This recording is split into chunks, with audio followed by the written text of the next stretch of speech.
Life's a game, the world's a stage, and we are merely role-players, where theatrical people play role-playing games.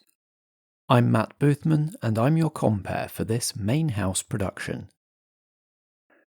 Here on Merely Role-Players, we improvise stories to entertain you, and to entertain ourselves, because where'd be the fun otherwise?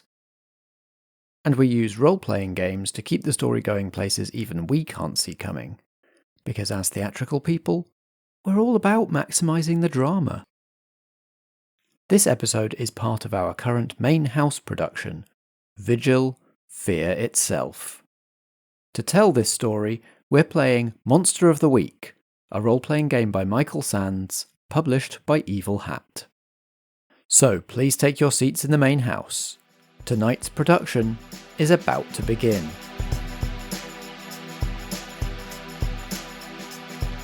Vigil, a Merely Role-Players main house production. Fear Itself, Act 2 of 5. Hi there, my name's Alexander Pankhurst and I play Graham the Summoned. Graham's just your average accountant, who happens to be a demon, and is destined to bring about the apocalypse. I'm Ellen, and I play Jess Butterworth, the Spooky. Jess is a Sherrydown local, born and bred. A voice in the back of her mind keeps telling her she's bigger and better than this town. It's about time Jess showed Sheridan how badly it's underestimated her. Hi, I'm Chris Starkey and I play Cameron Jarvis, the Wronged. Cam's parents and sister were killed by ghouls when he was just 10 years old, while on a camping trip near Sherrydown. Ever since then, a Doom agent has been secretly training Cam to hunt and kill monsters. There's a new kind of ghoul in Sheridan that pack their smoke and shadow selves into shells of paper. Jess definitely has the sense that she's encountered these before in the depot, being known as busybodies. Come with me now. I know what's best. You're just selfish, Kit. You're selfish and you're mean. That's not me! What if it wasn't you they wanted?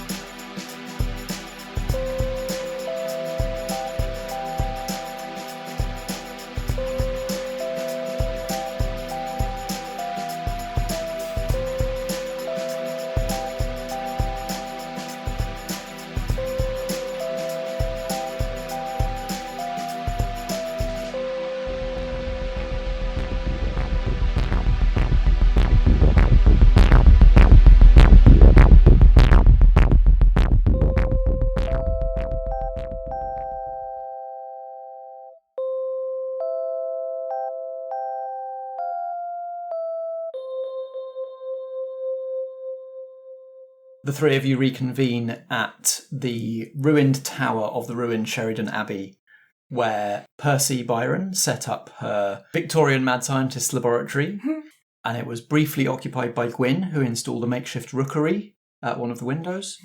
And now Cameron is custodian. My caravan's out the front. Of course. In case I want some home comforts.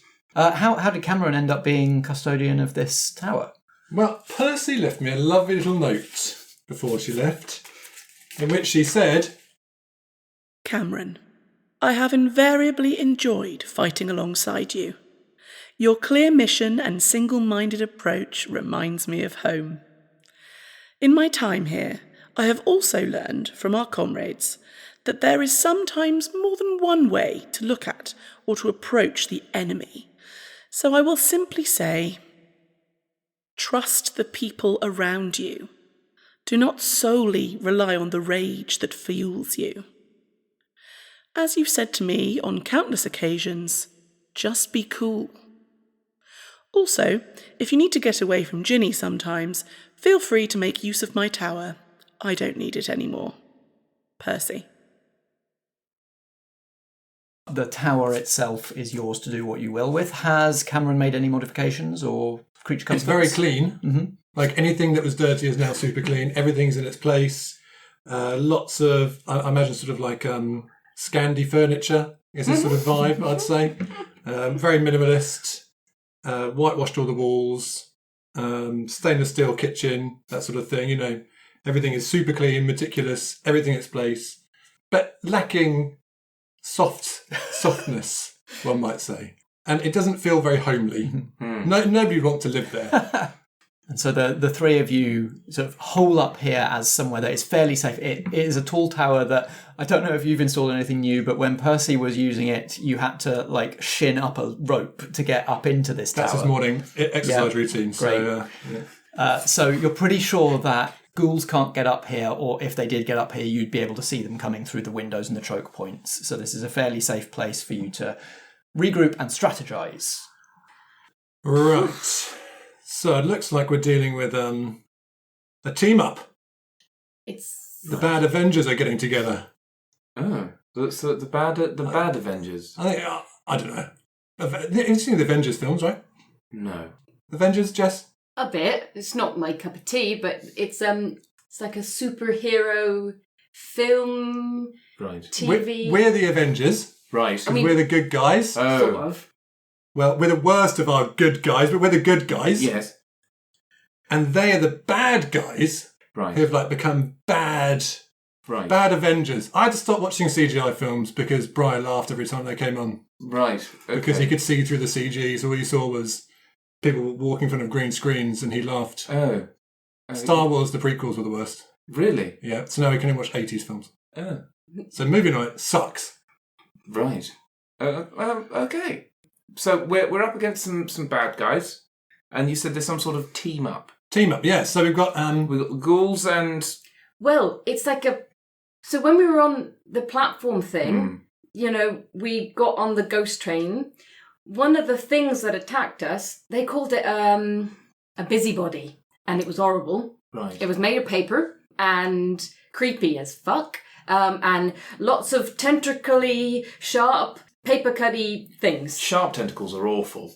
I much prefer sort of a soft, silken. Off the chair. Tentacles. Off the chair. Sorry. There's puddles everywhere, sorry. Graham. I do apologise. I'll try and clear that up. Here's a. Shall I just stand in the sink?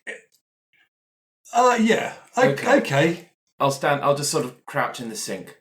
Squidward, you're a good guy in a fight, but Thank my you. God, you make a mess. I know. I am sorry. Your upholstery is absolutely. The last time you came here, I said destroyed. Never sit on the chair I of the forgot. sofas. Sorry, I've been practicing sitting. I've got a bucket. Mm-hmm. You can put a foot.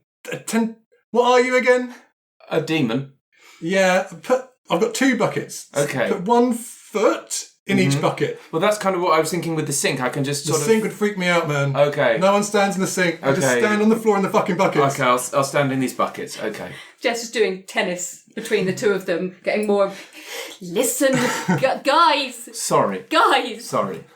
Yeah. I don't know how many of them there are, and I don't know if they're coming back for us, but I'm feeling slightly vulnerable. No, I can understand that. That's all right. Me and Graham, we dealt with them all right. Yes. Just stick with us, kid. We'll be all right. Yeah, I like that plan, mate. Stick with these two. They seem like they can handle it. Yeah, I agree. What should we do? Anyone? Well, they're a hybrid, aren't they? So we know that they're sort of they're papery. They don't do very well with fire, so we should Or slime. or slime for that matter. Okay, burning slime. Okay. I found it very difficult to do both.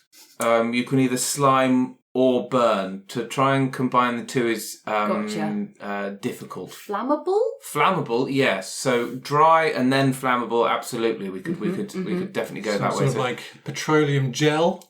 Oh, which is flammable but also quite sticky. Yeah, slimy. Yes. Okay. I like Sticky, that. slimy, Sticky, flammable. slimy, flammable. Ah. Graham, can you produce? I've never wondered what other secretions I can make. I'll bring out a 3rd bucket pretty damn quick. Well, let's see. Like my usual the sort of the moisture that surrounds me is to keep things sort of lubricated and moving well as much as possible. But I'll give it a go. Okay. So let's try this a little later on, Graham. Not in my living room. Okay. We could get him drunk. And do you have blood? No. No, I was thinking increased blood alcohol. Oh, and yeah. then maybe not a good Just set idea. Graham on fire and throw them at him. Also an option. I'd rather not be on fire, Oh, sure. if at all possible. I thought can make that- myself look like I'm on fire, and then Graham all of a sudden just starts burning. No! Not actual flames, he just looks like he's burning. How horrible is it? Like, is this like he looks like a human who is burning, like his flesh is melting, all of that kind of stuff? Or does he just look like there is fire around him? But in my head, that's where I'd gone immediately. Yeah. He hasn't gone full, like, face melty burny. He's just like, there's fire dancing around him. So it looks quite festive, if anything. Just a little bit off-putting. Jess has grabbed a tea towel. No, it's not real fire. Not real fire. So that's actually useless then, right? So what you're doing right now is a complete waste of our time, Graham. I suppose when you look at it in that way, yes. We do need it to be Bernie. Right. Well, number one. Can you do Bernie? Yeah, I can do Bernie, absolutely. Okay. So you're Mr. Bernie. I'm going to call you Bernie from now on. Right. I can't do anything of that. So I think I'll just hit them with my big axe. Well, we know that your axe works against ghouls. Busybodies. 100%. What killed the busybody? Let's say Fire. Bernie. It was fire. We burnt her to a crisp. But look, I definitely impaled one on my sword, so they don't like slicey things as well. That was a ghoul busybody. If we just fight a busybody, we're going to need Bernie. Okay. Ghouly busybodies seem to be okay with what we've got. Okay. But I'm concerned that if I just chop at a bit of paper with my axe, it might not do much. Right. I could shoot it with my shotgun, I suppose. Yeah, you could, That absolutely. might be quite fun, actually. The ghouls don't normally try to inhabit people, so it's trying to take over your mind, right? Really strong. Graham, have you heard anything like this before? Possessions happen all the time. They're quite common or garden, really. Although you're quite accurate in saying that ghouls tend not to do much possession, which would suggest this sort of hybrid is But could busybodies possess, though? I don't think it was trying to take you over. Not like I did that one time. I don't think that's what it was going after. I think it was just trying to knock you out so it could take you somewhere. Right. So it doesn't want to be me. It just wants me to be somewhere else. Did you get any inkling of where? Well, I can assume from what Kit thinks about Milton that it's probably down in the depot, but... Are we really going to have to go back to the depot? I say back, I haven't been, but it just seems... Is there any way that we can... And this is going to sound slightly alarming to you, but is there any way that we can just use you as bait? Well... And lure them to us so that we don't have to go to the depot? You said that you don't want to go again. Well, how you got to the depot on the ghost train, right? Mm-hmm. The ghost train that can go to lots of different places, right? Yes. See, I've got a little problem I want to fix, and this sounds relatively similar. Oh, what's that? Well, there's an individual that I want to meet quite badly, Mm-hmm. who is a ghoul, Mm. and acts in a slightly different way to most ghouls as well. Oh. Much more sentient, much more knowing. Do you think he might be the one that instructed them to steal my cat? Yeah, I reckon that's the sort of thing this prick would do. I can't say for sure. But you feel pretty confident. 99.9%. Well, then I think we should probably go and see this creep. So we've got my guy, who I need to have a little chat with. We've got some unfinished business. And we've got the busybodies, who seem to have some unfinished business with you, and they don't like cats. And they don't like cats? No way. Well, that's a travesty. Jess, mate, ask him where this ghoul he wants to meet is, because I've got a bad feeling. Cam? Mm-hmm. This fella? Yep. Oh, any idea where you're planning to start your search for him? I was thinking of chopping my way through Fairyland until someone tells me where he is. Fucking knew it. Ooh. Kit, what's the problem? You know me and Fairyland's got history. And I'm not saying I don't want to go back exactly. I mean, I fucking hate it there. And everybody who is there. Actually, I might be coming around to the idea. If we follow this bloke to Fairyland, I think I'm going to want to join him in carving the place up. I think everybody in Fairyland is long overdue a fucking up. All right now, Kit. Before we get on that train, you and I are going to have a conversation. Yeah, I suppose we're probably due one, aren't we, mate? Yes. So the Fey realm, is that where we're going? Or Fairyland? That's where my guy is. Right. I haven't been there in a little while, actually, so it'd be nice to visit. So, to get to Fairy, we've got to get the train, right? Yep. How do we get on the train again? Magic, right? I can't really do that. Didn't you said you said something and the train arrived? Yes, it's someone that has to have been born and bred in this town has to say the chant to get the train to come and pick them up. I still have the bit of paper. Well, that's very handy. It means we can get the train. Yep. I like trains. Okay. I was going to suggest we could do like a little rail trip, Stop off at the depot, sort out that area, have a little break on the train, get to the Inferno, sort out your business. Maybe. And then we'll get to the Fairyland and carve shit up. Have a lovely long weekend. Well, you two can get day travel cards if you like. I'm going to get a return. Yeah, we're all going to get returns, obviously. Obviously going to get a return. But we're going to do Depot, Inferno, Fae. I don't particularly know why I'd want to go to the Inferno, but seeing as we've got a problem to solve, and I feel like me jetting off to the Inferno just seems a bit needless. I was it is rather. I just wonder, could we go to the Inferno no, we shouldn't. No, and I don't think no, it's fine. It's fine. Sorry, I had a small internal monologue. The last time I was in the Inferno, I feel like there was something that I should have done, but it's absolutely fine. Because I didn't leave, I was summoned here, so it's I'm sure someone else has picked that up. Because it would have been on my to-do list. So they will have picked that up. They will have picked that up. It's fine. And if obviously, if anything's gone horribly wrong, somebody would have contacted me. I mean, I'm not unreachable. Jess, mate. Actually, this is getting awkward. I'm just gonna. Kit manifests in the room so that Cameron can suddenly see Kit. Graham can see Kit fully and clearly, and you can all hear Kit. You two, pointing at Jess and Cam, definitely shouldn't go to the Inferno because it's sort of, what's the phrase? Inimical to mortal life? He is bang on the money there. He is bang on the money there. Right. So just, while we're discussing travel plans. Right, let's make an itinerary. Let's make a plan here. Timetable of events. So we're going to meet up tomorrow morning around 6 a.m. because we've got a long day ahead of us. Early start. Yeah, but you don't sleep, do you? Well, you inhabit a bin. Yeah, it's just an early start. I was more remarking on it. I'm not saying that there's no judgment behind it. I'm just saying it is an early start. 6 is an early start. Quite early. 3 a.m. is an early start. Oh. 6 is post-workout. I've had my protein shake and a chicken breast by then. So... you are a busy boy. So 6 a.m. we meet up. Right. You said the magic words. I'll bring sandwiches.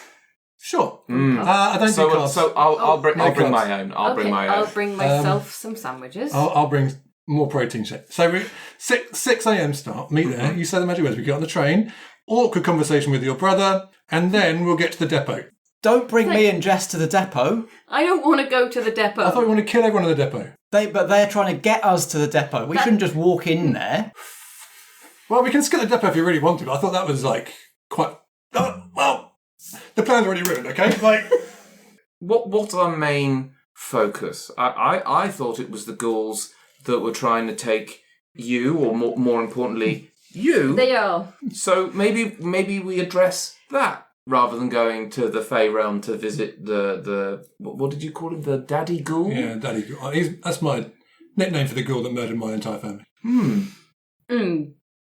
That's an interesting name choice, but sure. He calls me Daddy for some reason, and that's why he's called Daddy Ghoul. So much to unpack. They obviously want me, and by proxy Kit, to go back to the depot where we think Milton is. So, number one, we should definitely not go back to the depot and take Kit with us. That's sort of number one on my list of priorities. I hope everyone's okay with that. I guess. Seconded. There we go. Number Noted. 2 is maybe we need to find out why they want us there. Always a thinker, Jess, aren't you? Always thinking away. I've been trying so hard. Can I tune in? Ooh, interesting. Because I can attune my mind to a monster or minion. Yes, you can. Through Kit to Milton. Yep. Oh, yes. Oh, She yeah. says, I'm going to stand in front of Kit so the other people can't see him. This is quite embarrassing for Jess because people don't normally see her do this. Do you want me to... Yes, actually. Could you... Kit flickers out of Cam's vision completely and becomes a blurry outline for Graham. Okay. So what you guys see is me standing very, very, very still. Sort of my breathing is even slowed. But in my mind, I'm holding hands with Kit and I'm staring very intently. And then we go forehead to forehead. Okay. Oh. This one's a 1. That's a 4, that's a 5. 7. Next success. 7's okay. What does that mean on tune in? On a 7 to 9, hold 1. Right. I need to get the right question. What's it planning to do? What's it planning to do? What's it planning to do? it's gotta be I that. was just checking. What's Yeah. it planning to do? Right, mate, you know this is risky, right? Yep. We're going to have a look at his mind. He might get a look back. He's going to know that we're prying. I've got my mantras. Get in and get out. Get what we need. Smash And and then grab. break that connection. Okay. All right? Yep. Here goes nothing. And Jess, you can see Kit's form flicker. And it's like Kit and Milton flickering back and forth. Like you're seeing Kit, then Milton, then Kit, then Milton as he flickers like static. You don't get like words necessarily. You just get, it's almost like you're feeling Milton's desire. Fix what's broken, expand, subjugate. That you feel anger, especially as Milton, off in that other realm, starts to feel this connection and realise that this is you and Kit prying. Oh no. You feel rage at the two of you specifically for disrupting their operation in the depot. You caused setbacks. He needs to correct those setbacks. He needs to replenish his typing pool. He needs to step up inductions. And for that, he needs to subjugate Kit Oh dear. to combine their psychic talents to brainwash more people, to expand the typing pool, to strengthen the emission effect. Ooh, bollocks, bollocks, bollocks, bollocks, bollocks, bollocks. Kit, get out of here. Connection snaps. Kit comes back to themselves, staggers, flickers a little more, and then calms. You get all that? Oh no. Guys, it's a little bit worse than I thought it was going to be. So, you know, everything that went on when we got the train and everything, and we found all the people that have been, including my brother, that have been kept in the depot and the typing pool. They were creating the emissions effect, and we released them all, which is why it's been, you know, not working so much. Right. Milton is not happy about that, and he is stepping up his game, and he is trying to get Kit to strengthen his power, and they're going to be grabbing more people, I'm sure of it. So is your brother at risk as well then? I don't know, I don't think so. He was a guard. He wasn't one of the typists. So I suppose what we've got to ask is what is Milton vulnerable to? So he seems to be the head honcho in all of this. And I suppose the question that we have to ask Kit is how do we deal with Milton? Look, whatever you're vulnerable to, Kit, is going to be what Milton's vulnerable to. That's why I'm sort of cagey about it. Do you want to tell me, or...?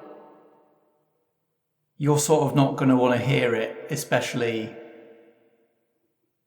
given the stuff that we still have to talk about. But seems urgent. There's some higher priorities than the stuff between you and I, Kit, at the moment, I think. Well, it's sort of all relevant, isn't it? Because if you want to know what's my weakness, It's you. Oh, for...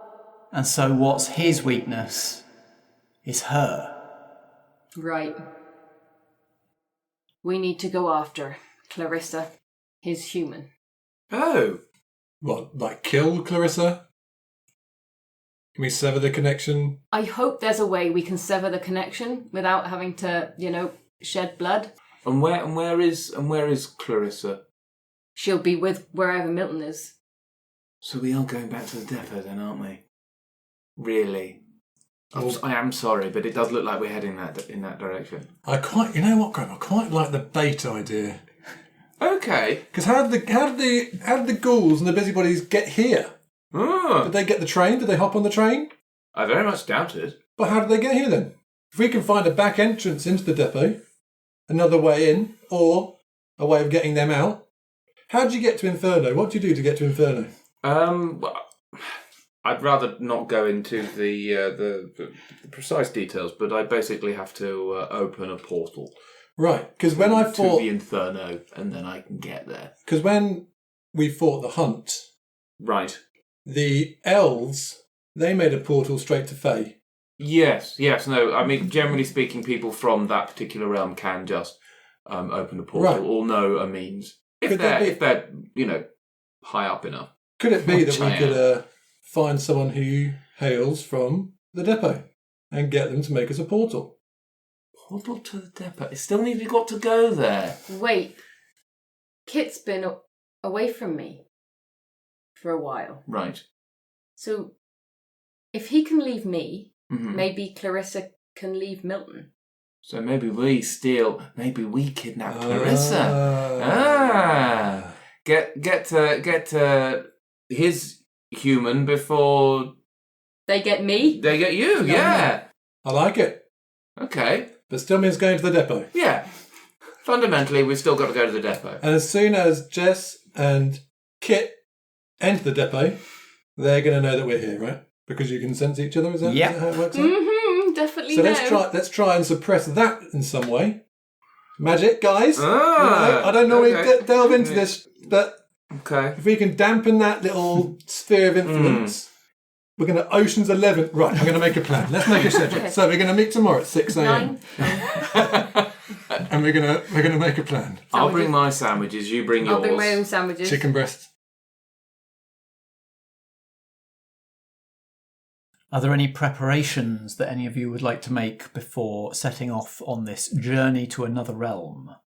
Graham is going to cast some magique upon Jess and Kit. Some artisanal magic. Artisanal magic. Oh yeah. Oh, Graham's all about the artisanal. So yeah, I wanted to shield the sort of link that Kit and Milton have, so that they can't detect where Jess and Kit are. Where does Graham do this magic, and what does it look like?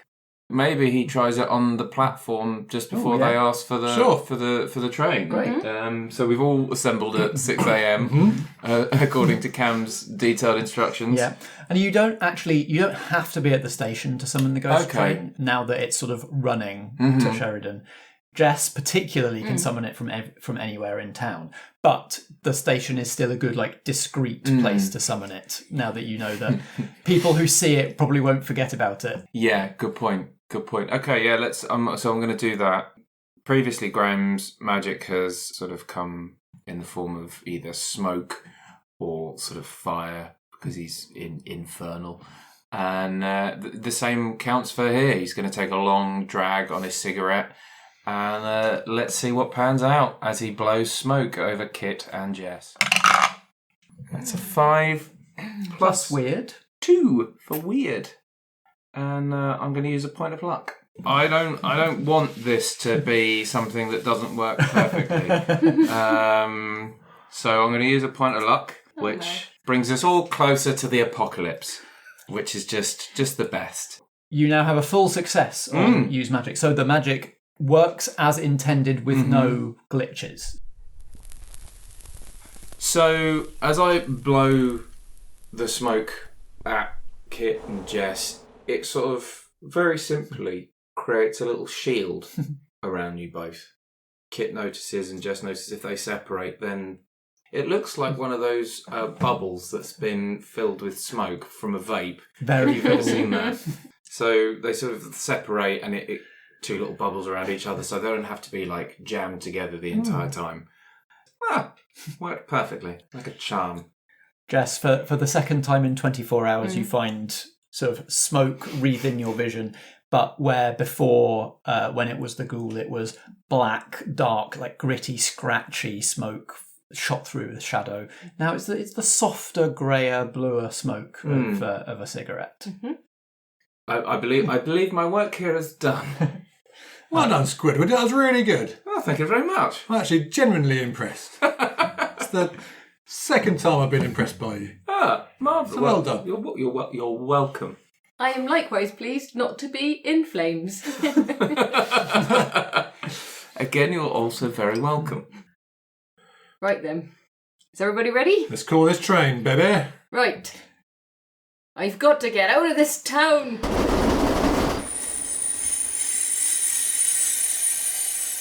One of the doors in one of the first carriages opens. You can see carriages stretching off back into the distance, seemingly infinite. But one of the first carriages, one of the ones that's in the platform, the door opens and the conductor, formerly Thomas Butterworth, Jess's brother, wearing an old-timey conductor's uniform with a ticket machine slung over his shoulder, leans out of the train onto the platform and says, "All aboard!" Just does a big sigh of relief because he's still where she last saw him. Oh, Tom, thank God. Okay, everyone, on with Tom, please. Oh, welcome all of you. Oh, some of you are new passengers, but you're friends of Jess, right? Absolutely, yes. Very Right. good friends. Very well, very well. Okay, free travel for all of you. Where to today? Well, we'd like to go to the depot, please. Now, why would you want to go back there? You know that's not an official stop on this train. I'll do it. It's as a favour to you if you really want to, but why do you want to go back there? A very good question. We've got to go and kill some ghouls. We've got to go and mess up some crazy cow who was messing with people's minds, kidnapping people. I'm pretty sure you ran into them. Unfortunately, the previous team couldn't quite do the job. So we're here today to finish off the job, get it sorted, save your sister and her little invisible mate, and then have a party in Fade Town. I wasn't sure about the party in Fairtown, but we can revisit that at a later juncture. Ghouls, you says. Yeah, ghouls. They've been, coming about. Hearing a lot about ghouls lately on the train. Are there any ghouls on the train right now? Is my axe going crazy? Your axe is not going crazy. No. You know, if a ghoul tried to get on this train, I would have something to say about that. They would be getting thrown off. But a lot of the passengers have been talking about near run-ins with ghouls or people that they know from their realms being taken away by ghouls. So, Tom, we're pretty sure that the ghouls have come from the depot to the real, whatever this place is called, material world. England? Yeah, England, yeah. Yeah, they came here. How? The way in the train. They didn't get on the train, I'll tell you that much. Powerful beings from other realms have got other ways of travelling. That the ghost train is the way that ordinary beings from whatever realm get from place to place. But the posh knobs of the Sealy Fae or the mayor of the sunlit uplands, the powerful ones, they've got ways to get around other than the train. But what in the depot could do it then? They can send things from the depot. That's a difficult one. I'm not aware of any traffic from the depot lately, and I don't know. The depot's is not really a place. It doesn't have. Nobody is from the depot. It's only supposed to be a sort of between place where the ghost train goes when it's not being used. So I don't know of any beings that would be enough of the depot to create their own portals and ways and such. So maybe the depot's not the place then. Kit, we knew what they were up to, but we never saw where they were. Right, yeah. It's maybe a bit safer now with all this smoke around us. Well, hopefully they won't see us. Fingers crossed, mate. 9. Where is the creature right now? You all sort of step aboard the ghost train. You're having this conversation as the conductor is sort of taking you through to a free seat. There's more people on the ghost train than the last time Jess was on here. Now that the service is actually kind of running again, you see that there are some kind of fae that you would recognise from the Rosebriar Forest, some of the sorts of fae that Briar deals with, satyrs and nymphs and that sort of thing. There's a first-class carriage with some posher sort of Sealy folks in. There's one carriage mostly taken up by a troll. a big kind of meaty, knuckly, red-faced troll. Mm-hmm. So like, there's actually people on this train now as you're walking through. But sort of in one of the vestibules between carriages, Jess and Kit once again sort of take hands, touch foreheads, and instead of feelings, you now are able to see through Milton's eyes, mm-hmm. hear through his senses. You see an unfamiliar scene. A scene that is familiar in some ways and unfamiliar in others. You see the same setup that you saw in the depot where Milton was inducting the Endless Night members. Milton in the centre, a circle of seats, hooded figures in each seat being brainwashed by Milton. But the surroundings are not of an office. There are no sort of polystyrene ceiling tiles, there's no scratchy office carpet, there's no window with plastic Venetian blinds. Instead, it's a rocky cavern, black and stony with luminescent lichens and moss. And you can hear, insulated by, it feels like sort of layers of rock, throbbing, pounding techno music. Kit leaves you sort of connected for a little longer, mm-hmm. this time feeling safe, surrounded by Graham's enchantment. And sort of Milton looks around at each of the people that he's inducting, sort of reaching out a hand to each one in turn. And you're seeing these are not all mortals. In fact, most of them aren't. They seem to be mostly drawn from other realms. So you're seeing a similar sort of demographic to what you're seeing on the train. Mm-hmm. Different kinds of fae and boggarts and those kinds of beings. As he pivots around to face each one in turn, you see an opening to the cavern, and you see flitting around through the air, glowing, tiny, butterfly-winged pixies flying past. You got enough, mate? Oh, yep. Connection breaks. I don't think he noticed. Okay. Oh boy. Right. They're in Fairyland. Woohoo! Oh, choo-choo! Whoa. Big benefit for you. I suppose we're 2 birds, 1 stone sort of thing. Yeah. Maybe. I've got quite a few birds that need a little of seeing. Phrasing. Birds that need... Graham's just learned about phrasing. There's a few people I've got to have a little chat to. But one in particular. And who would that be? Daddy Ghoul. Ah, Daddy Ghoul. But there's a centaur guy who I might have a little chat with, and Lord Fancy Pants, who was pretty rude to me and my friends, but I can't remember his name. Lord Fancy Pants it is. So we've got to go and get Horseboy, Daddy Ghoul, and Lord Fancy Pants. But first... you guys first. That would be great. Sorry, yeah. Wait. Before we go, Kit, you said that you were in Fae, the Fae Kingdom, Fairyland, whatever, for a long time, but that time passed really weird there. Yeah. I don't want to come back and find that everyone I know is dead and old. What's the deal? If I knew that, I wouldn't be in this situation. Oh, you're thinking of going to Fairyland? Yes.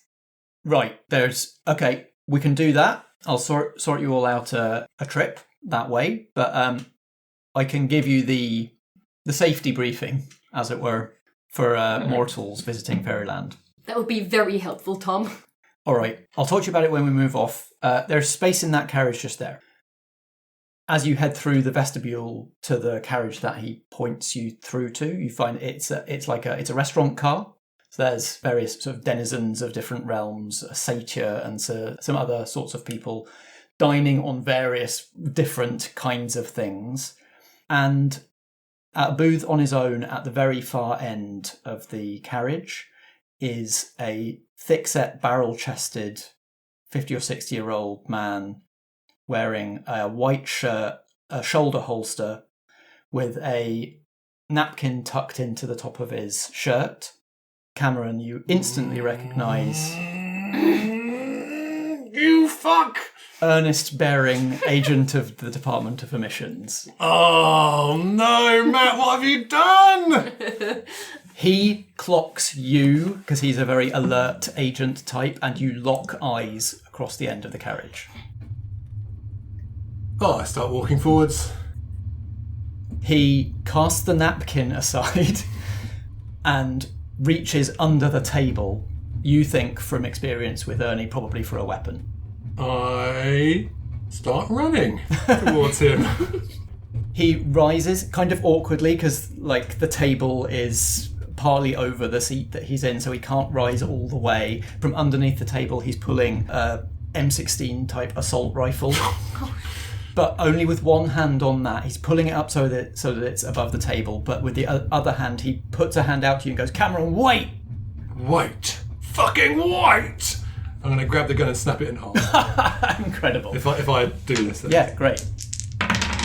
3, that is a 9. Okay, total. so you can do it, but it either hurts you or you're exhausted. Oh, is that one? No, I'm going to lock this. I'm just going to do it.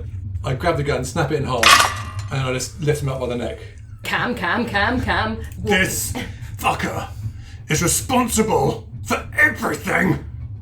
When you say everything, Cameron, what exactly do you mean?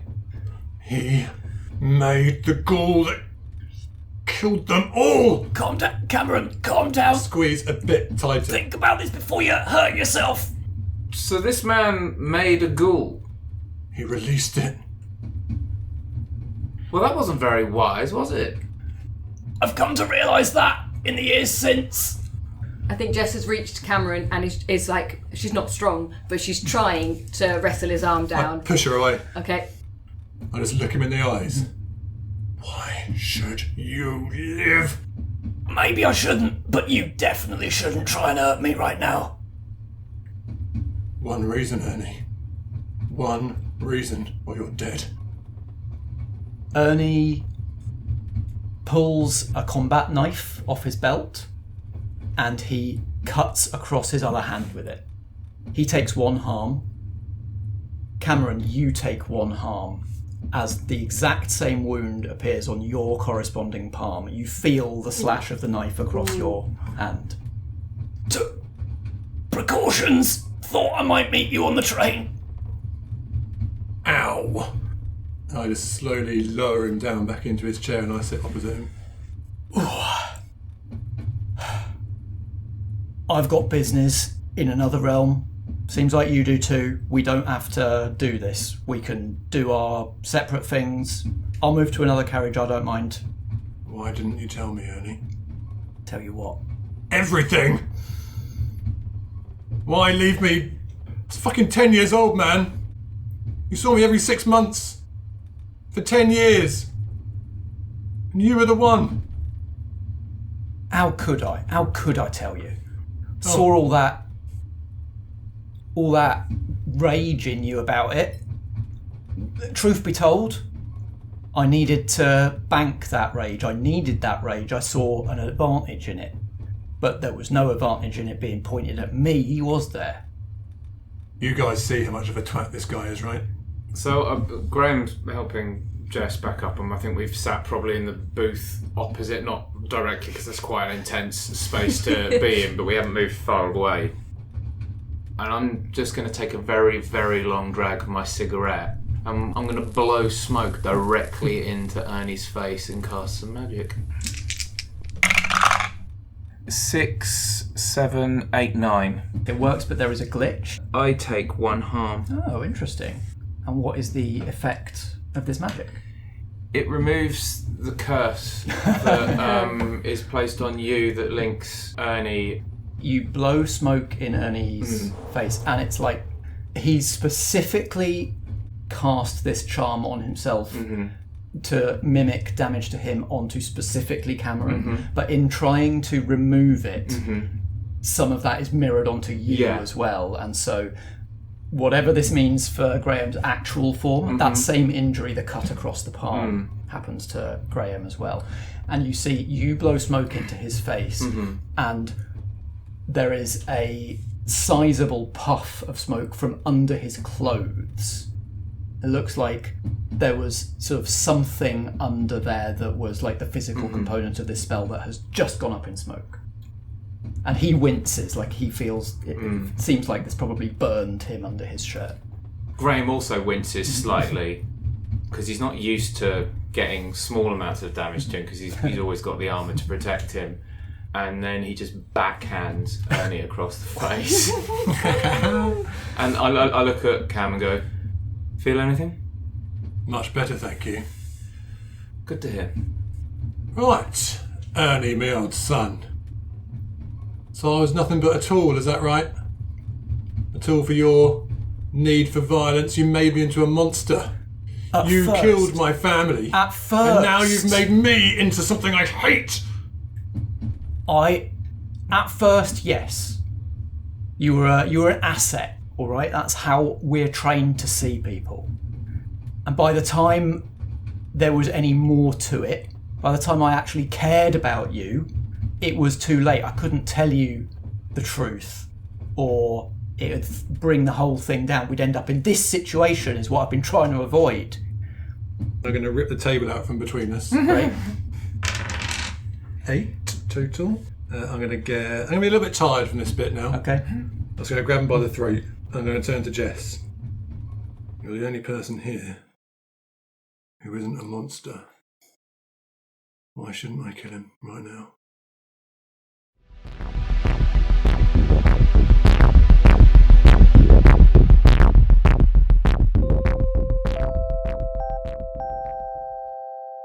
Alright, lovies. This is Matt, your compere speaking. I hope you enjoyed Act 2 of Vigil Fear itself.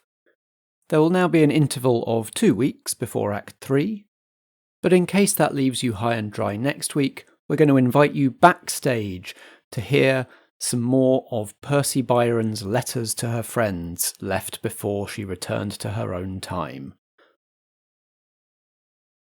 Stay tuned now for the credits and the epilogue. But just before that, lovies, we really must introduce you to Deck of Many Aces. They are a Dungeons & Dragons 5th edition podcast with an all-ace and aero cast, playing characters each of which is tied to one of the 22 cards in the Deck of Many Things, the infamous Dungeons & Dragons magical item based on the tarot deck that can derail or end campaigns when used. Here are Deck of Many Aces with a flavour of what their show's all about. Welcome, I'm Bastet. I'll be running your operation. The project's official name is the Adventurers' Research of Abnormal Civilian Experiences, or Project Arrowace for short, to investigate the unusual occurrences that have been happening everywhere recently. I've hired you all for your indisputable military prowess. I'm going to be honest, I think we should run. Your academic expertise. I don't know, I'm not a wizard in real life. And your hands-on experiences. Tentacles belong in the ocean! I also lost all my food, so Delphi, in a few hours you might start looking really delicious. Okay. Can everyone please roll for initiative? Oh, I nearly cussed so hard. Deck of Many Aces is an actual play podcast made by an all-aromantic and asexual cast and crew. You can find us on Spotify, Apple Podcasts, Stitcher, or wherever else you listen to podcasts, releasing every other Friday. You can follow us on Twitter, Instagram, and Facebook at Deck of Many Aces.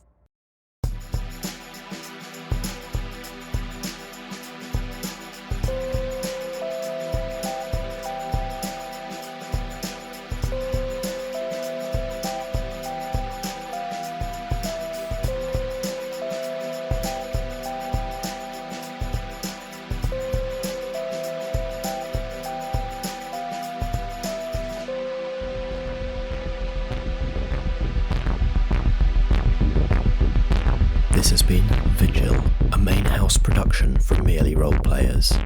It stars Christopher Starkey as Cameron Jarvis, Ellen Gould as Jess Butterworth, and Alexander Pankhurst as Graham. I'm Matt Boothman and I play the supporting cast. Editing and sound design by me, and the theme music is by Alexander Pankhurst. We were playing Monster of the Week, a role-playing game by Michael Sands, published by Evil Hat Productions. You can find Monster of the Week at genericgames.co.nz. Merely Role Players is a Foggy Outline production in association with Blackshaw Theatre Company. Until next time, if drama be the food of life, play on.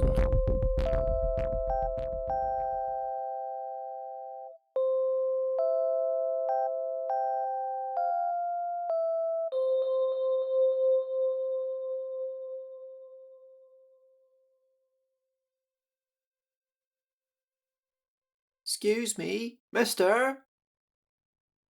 What can I do for you? I'm Liz Butterworth. I run the Duck and Parsnip just over there. And we're just finishing up in the kitchen, and there's all these potatoes going spare. And I saw you out here on the green all by yourself on the bench, and well, I thought no harm in offering. No harm. And if this bench here is your best prospect tonight, well, we've got a room at the pub going spare that you could have for the night if you liked. You're very kind, but I'm not hanging about. I was here to meet someone, but it's looking like a no-show.